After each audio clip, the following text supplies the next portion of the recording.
Whenever two or more people come together, there's bound to be conflict.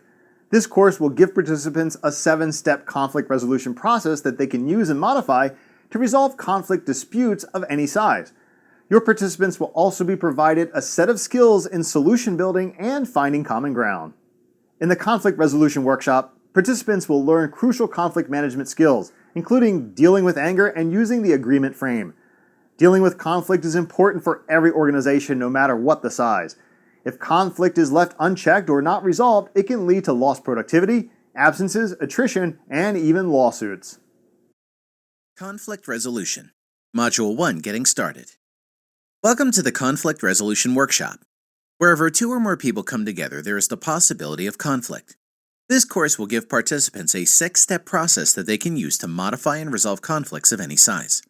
Participants will also learn crucial conflict resolution skills, including dealing with anger and using the agreement frame.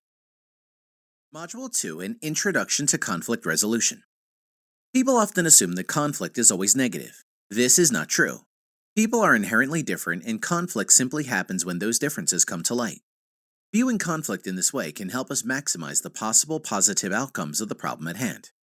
Equipped with a conflict resolution process, people can explore and understand those differences and use them to interact in a more positive, productive way.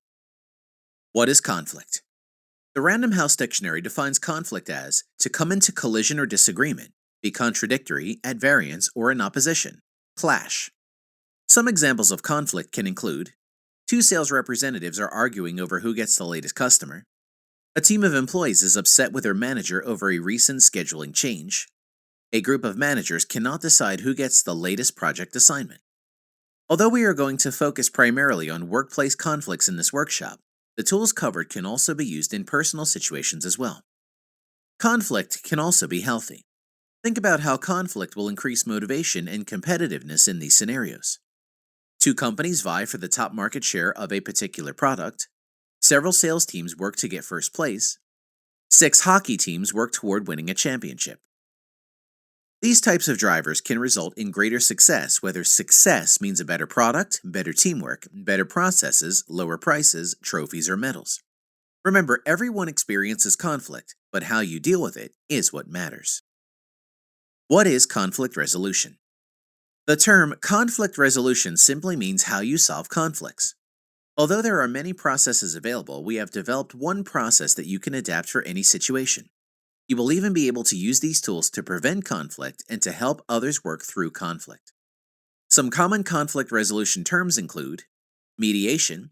It is a process to resolve differences conducted by an impartial third party. Mediator, an impartial person who conducts a process to resolve differences. Dispute resolution, the name given to any process aimed at resolving differences between two parties. Apparent conflict, a situation where the conflict is in the open. Hidden conflict, a situation where the conflict is not in the open. Understanding the conflict resolution process. Conflict can come in many forms, and our process will help you in any situation. Below, you can find a brief overview of how we are going to spend most of this workshop. Although we have outlined the various conflict resolution phases in a particular order and with a particular grouping, that doesn't mean you have to use all the phases all the time. Near the end of this workshop, we will look at some of the steps as individual tools. Create an effective atmosphere.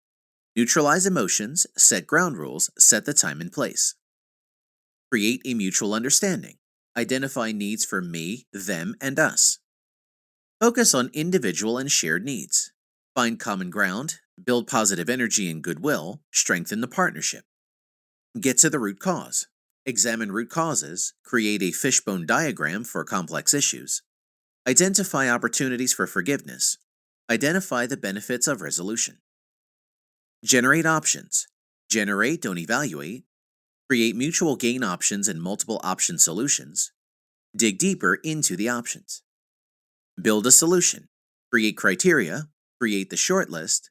Choose a solution. Build a plan. Todd and Jim's supervisor just announced a schedule change that would put them in a time crunch. They both had several projects they had to complete and felt that with the new schedule they couldn't complete everything on time. Their supervisor, Joe, got wind of their problem and offered to hear them out. Both Todd and Jim harped on the time constraints. Joe shook his head because clearly they were missing the bigger picture, Joe opened their eyes to the possibilities of working more efficiently and being more productive than ever before. Todd and Jim stopped cold. They hadn't considered that option. All in agreement, they abandoned their problem, happy to have a solution at their fingertips. Module 3, Conflict Resolution Styles with Thomas Kilmann. Instrument. There are 5 widely accepted styles of resolving conflicts. These were originally developed by Kenneth Thomas and Ralph Kilmann in the 1970s. We have even designed our conflict resolution process so that it can be used in conjunction with these styles. Although we promote the collaborative style throughout this workshop, there are instances where it is not appropriate. For example, it may be too time-consuming if the issue is relatively insignificant. Understanding all 5 styles and knowing when to use them is an important part of successful conflict resolution. Collaborating. We will use this approach during this workshop. With a collaborating approach, the parties work together to develop a win-win situation. This approach promotes assertiveness rather than aggressiveness or passiveness. This style is appropriate when the situation is not urgent, an important decision needs to be made, the conflict involves a large number of people or people across different teams, previous conflict resolution attempts have failed. This style is not appropriate when a decision needs to be made urgently, the matter is trivial to all involved. Competing. With a competitive approach, the person in conflict takes a firm stand. They compete with the other party for power, and they typically win unless they're up against someone else who is competing. This style is often seen as aggressive and can often be the cause of other people in the conflict to feeling injured or stepped on. This style is appropriate when a decision needs to be made quickly, i.e. emergencies, an unpopular decision needs to be made, someone is trying to take advantage of a situation. This style is not appropriate when people are feeling sensitive about the conflict. The situation is not urgent. Compromising.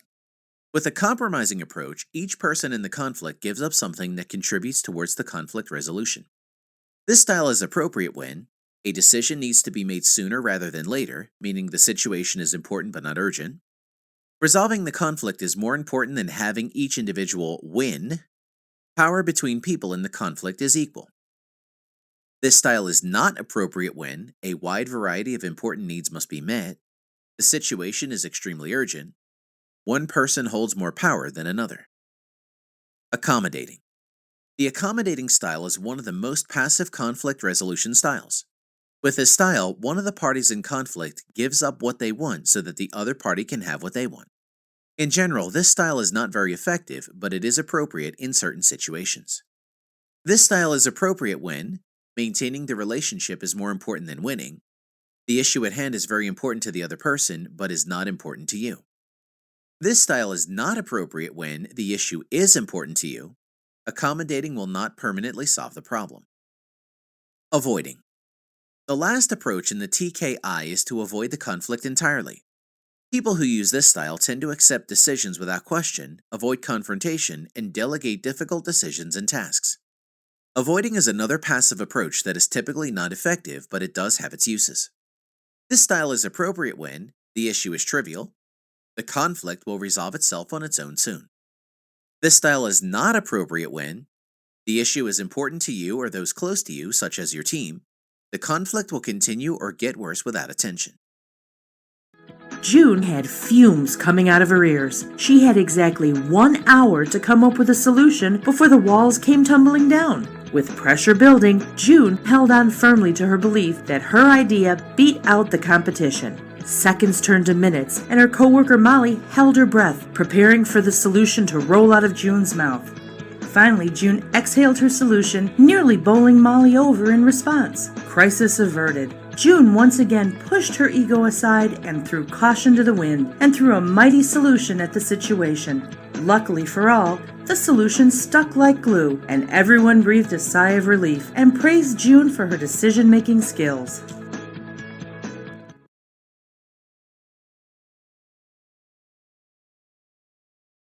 Module 4, Creating an Effective Atmosphere. When people are involved in a conflict, there is typically a lot of negative energy.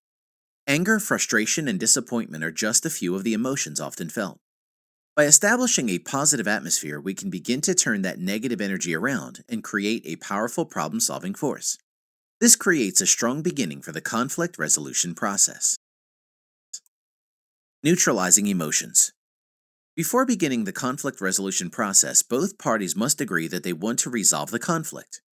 Without this crucial buy-in step, achieving a win-win solution is close to impossible. Once participants have agreed to resolve the conflict, it is important to neutralize as many negative emotions as possible. This means giving the participants in the conflict time to vent and work through the feelings associated with the conflict. Key steps for the people in conflict include: accept that you have negative feelings and that these feelings are normal. Acknowledge the feelings and their root causes. Example, I feel very angry about the way George spoke to me in that meeting. Identify how you might resolve your feelings. Example, if George apologized to me, I would feel a lot better. This can generate ideas about what the root cause of the conflict is and how to resolve it. Example, George and I haven't been getting along very well since the merger. I wonder if he might be having some stress and anxiety. Setting ground rules. Ground rules provide a framework for people to resolve their conflict. Ground rules should be set at the beginning of any conflict resolution process. They can be very brief or very detailed, whatever the situation requires. Ground rules should be developed and agreed upon by both parties, positive when it is possible. For example, we will listen to each other's statements fully rather than we will not interrupt, fair to both parties, enforceable, adjustable, written and posted somewhere where both parties can refer to it, or more formal dispute resolution processes. If the parties are using a mediator to help them resolve the conflict, it is important that the ground rules be developed by the parties and not the mediator. The mediator's role is that of a guide and mentor, not a judge or supreme ruler. Some examples of ground rules include: we will listen to each other's statements fully before responding. We will work together to achieve a mutually acceptable solution. We will respect each other as individuals and therefore not engage in personal insults and attacks. Participants can use the ground rules throughout the conflict resolution process to monitor and modify their behaviors. Ground rules give participants an objective, logical way of addressing personal attacks and emotional issues. An example: Joe, I feel like you have cut off my last several statements. We agreed at the beginning of this that we would listen to each other's statements fully before answering. If the conflict is being mediated, this also gives the mediator a fair way to give participants feedback and help them work with the conflict. Since the same rules are being applied to everyone, it can help the mediator maintain fairness and avoid bias. Choosing the time and place. The right time and place is often a key part of resolving conflict. Trying to solve a major team issue 5 minutes before the end of the shift just isn't going to work. People are going to be focused on going home, not on the problem. When possible, choose a quiet place to discuss the conflict. Make sure that there is lots of time allowed. Minimize distractions if possible. Turn cell phones off, forward office phones to voicemail, and turn off computers. If you are mediating a conflict resolution meeting, be conscious of the needs of both parties when scheduling the meeting. Make sure that the time chosen works well for both of them. Choose a location that is neutral, one that they are both comfortable with or that neither has visited before. Removing distractions will enable both parties to concentrate on the matter at hand, resolving the conflict. Cal was extremely frustrated with his progress on a project with James. James felt that he lost his footing on the project as well. Cal and James bickered and argued constantly because each wanted to be right. Their boss, Mildred, heard them arguing and decided to stop them once and for all. Mildred knew that the only solution would be for both Cal and James to meet in the middle. They lined up their points and debated until they found a middle ground they could both agree on without feeling like they were giving up. Mildred applauded their efforts and rewarded them with a pat on the back to show her appreciation for a job well done. Module 5: Creating a Mutual Understanding. There is an old story about two girls arguing over an orange. They both wanted this single orange to themselves. They argued for hours over who should get it and why. Finally, though, they realized that they could both win. One wanted the rind for a cake, while the other one wanted to make juice from the inside of the orange. This model of win-win situations and mutual gain is our preferred outcome for any conflict. In this module, we will explore how creating mutual understanding can lay the groundwork for a win-win situation. What do I want? To begin, identify what you personally want out of the conflict. Try to state this positively. Examples: I want a fair share of all new customers. I want a better working relationship with my manager. I want changes to the schedule. You can create two versions of your personal needs statement: your ideal resolution and your realistic resolution. Alternatively, you could frame your statement into several steps if the conflict is complicated. Another useful exercise is to break down your statement into wants and needs. This is particularly valuable if your statement is vague. Let's take the statement, "I want changes to the schedule," as an example. This will give you some bargaining room during the conflict resolution process and will help ensure that you get what you need out of the solution. In the example above, you may be willing to give a more regular schedule if more notice for schedule changes is provided. What do they want? Next, identify what the person that you are in conflict with wants. Try to frame this positively. Explore all the angles to maximize your possibilities for mutual gain. These framing questions will help you start the process. What does my opponent need? What does my opponent want? What is most important to them? What is least important to them? What do we want? Now that you have identified the wants and needs of both sides, look for areas of overlap. These will be the starting points for establishing mutual ground. Here is an example. Joe and George are in conflict over the current schedule. As the most senior member of the assembly line team, they both alternate their regular duties with that of supervisor. Although taking on the responsibility gives the supervisor an extra $250 per shift, the supervisor also has to work an extra hour per shift and has additional safety responsibilities. Joe and George both work Monday to Friday, and as a regular assembly line team member, their shifts are from 8:30 a.m. to 4:30 p.m. As supervisor, they are expected to work from 8 a.m. to 5 p.m. What do we want? Continued. From this simple chart, we can see that Joe and George have the same goal, to ensure that the supervisor position is covered by someone during regular working hours. Thus, this is a logistical conflict rather than an emotional one.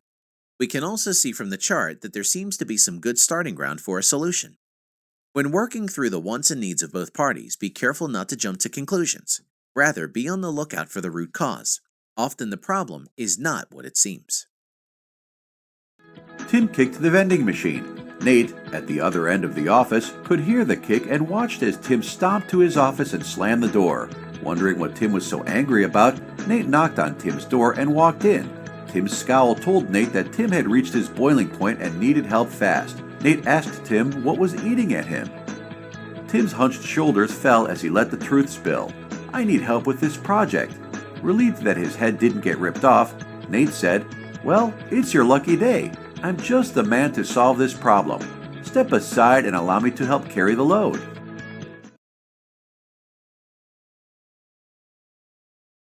Module 6, focusing on individual and shared needs.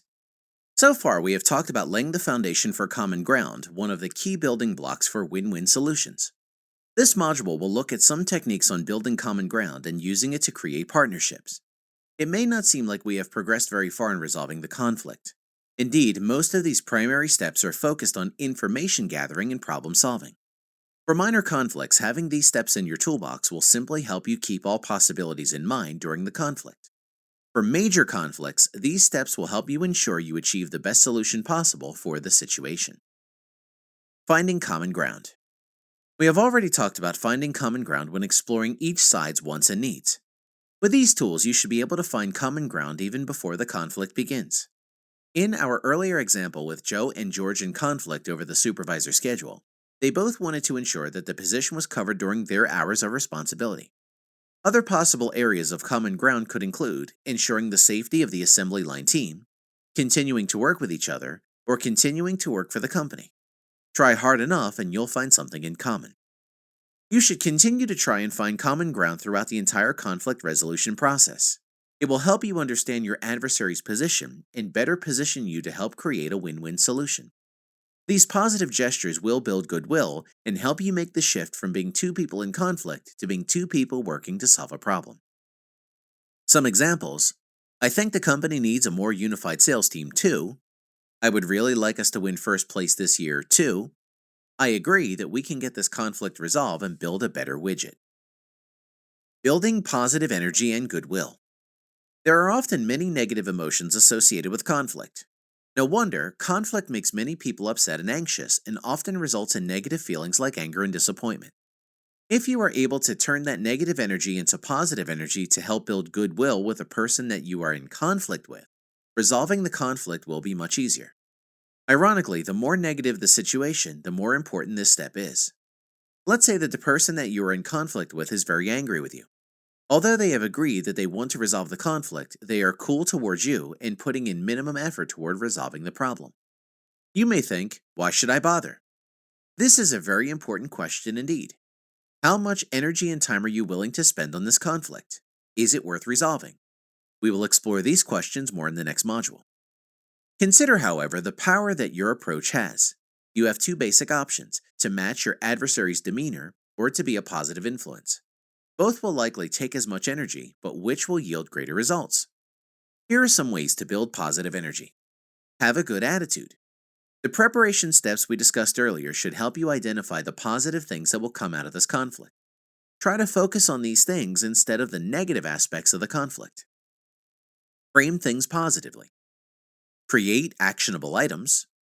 Try to keep emotions out of your statements. State feelings and opinions in as objective a manner as possible. Label your thoughts as thoughts by starting sentences with, I think. Take a break when you need it.